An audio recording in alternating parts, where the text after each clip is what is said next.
Hey everyone, and welcome to Legendary Living. I'm Kyle Scully and this is my Vblog. Now this is take about 9 right now, so let's hope I get it right, hey.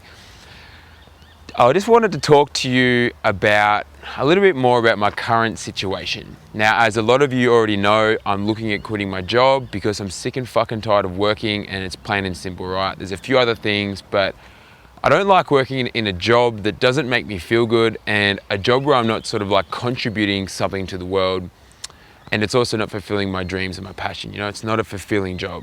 So what I'm looking for now is to try and find a job that will fulfill me and sort of give me the chance to help change the world, you know. I spoke to a really interesting person in Queenstown the other day who went to Ottavio's wedding. Great wedding, by the way. Love you, Ottavio. You too, Lissy. Anyway, and I spoke to this really interesting guy who was sending his kids to a new type of school. It's like a style called Montessori or something, Montessori. And anyway, he was saying that what they're doing now in their school is they're asking the kids a question. And the question is, what do you want to solve in this world? It's not, what do you want to be when you grow up? Because that has a label. It's, what do you want to solve? Like, what problem are you going to tackle? What problem are you going to try and change? Like, what significant change or difference are you going to leave or enforce in this world? You know, and I think this is a crucial question, yeah, because it's changing it from there being like a list of things that you can do. So it's like, you know, oh, what do you want to do when you grow up? You know, it's like, oh, you know, an engineer or a fireman or something, you know, and everything has like a definite name. But when you start asking people the question of what is it that you want to change in this world, or what problem do you want to fix, all of a sudden it starts to like enable this new creation of jobs. And like jobs are just like popping up out of thin air and going, this is going to be the job that I want to do, and I'm just going to do it. It doesn't need a fucking label. I'm just going to do it and I'm going to do it however I can. And I think this is crucial, you know, because like our whole life we're told like you can be anything you want to be. You can become anything you want to become. But it has to be between pages 32 and 49 of the University of New South Wales construction manual.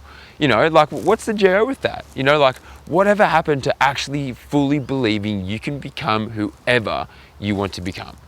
You know, like your parents told you, you can become the president, you can become anyone.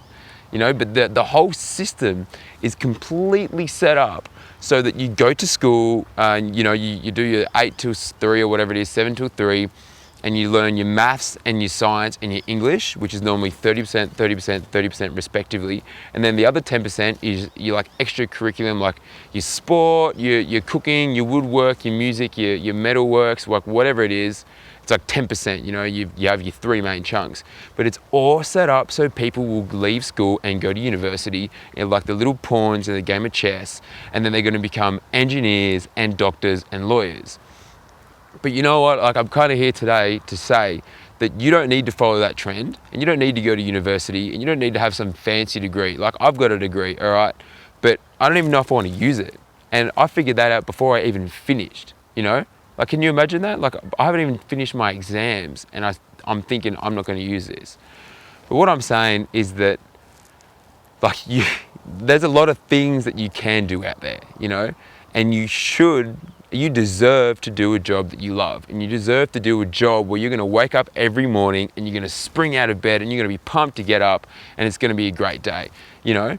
You don't need to do some horrible, bad job where, you know, you feel so bad and then you start eating bad because you work, you know, not 8 hours a day, you're working like 13 or 12 hours a day and you have no opportunity or room to even have a lifestyle. So that's another big one that I'm big about, lifestyle, but that's a whole nother Vblog. I guess what I'm saying today is that think outside the box and don't like constrict yourself to just doing the things that are on pages 32 to 41 of the university manual. You know, you can do whatever it is you want to do. You just have to want to do it, and you need to be passionate about it. And that's what I'm going to try and find out, and I'm going to try and lead and show you by example. So anyways, thanks heaps for joining in, and thanks for following me and loving me, because you guys are great and I absolutely love it. On a buy note today, as you all know, I've been running a competition this week for the world's hairiest foot, and the winner this week is, drumroll, Stephen Howe, direct from The Hobbit. Stephen, little fact about Steve, he was actually one of the extra hobbits in Lord of the Rings, and he's won a little red car, a little cherry ripe, very dear to my heart. It's pretty bad on the light, but great little car. Congratulations, Steve. Come and pick up your prize.